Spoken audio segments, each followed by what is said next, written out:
Before she was the queen, she was simply Elizabeth, a young woman who fell deeply in love with a naval officer named Philip. But when duty separated them, she found a way to bridge the distance, not with power, not with protocol, but with paper and ink.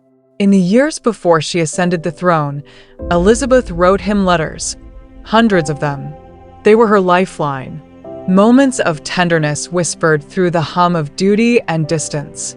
She told him about the children, Charles learning to crawl, Anne's first laugh. She told him about the loneliness of palaces, about missing his voice echoing in the corridors. And sometimes, she told him nothing of consequence at all, only that she loved him still. She signed every letter not as the queen, but as Lilibet, the name only her family used. And Philip, ever the pragmatist, replied in kind, teasing her for her formality, reminding her to rest, calling her my darling girl. When Philip returned to duty during the war, her letters followed him across seas and battlefronts. Each word was a small rebellion, a declaration that even amidst chaos, their love remained untouched. And later, as queen, those letters never stopped. Even in the 1950s, when she began her 8-month Commonwealth tour, they wrote constantly.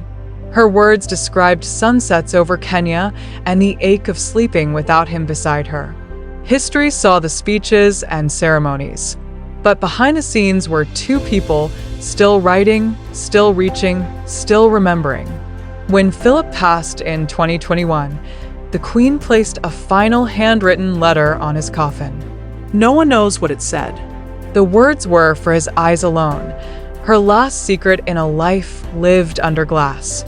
It was the last chapter in a 73-year love story, told not through public displays, but through private words. Letters that carried a queen's heart across oceans, across wars, across time itself. She may have ruled an empire, but in those quiet letters, she was simply Elizabeth, writing to the only man who truly saw her, long before the world ever did. This was the Queen's secret letters, what she wrote when Philip was away. A story of devotion that outlived crowns and centuries. If you found this story moving, please like, share, and subscribe to Celebrity Style 247, where love, power, and history meet in timeless stories. If the world watched your every move, could your love survive in secret letters?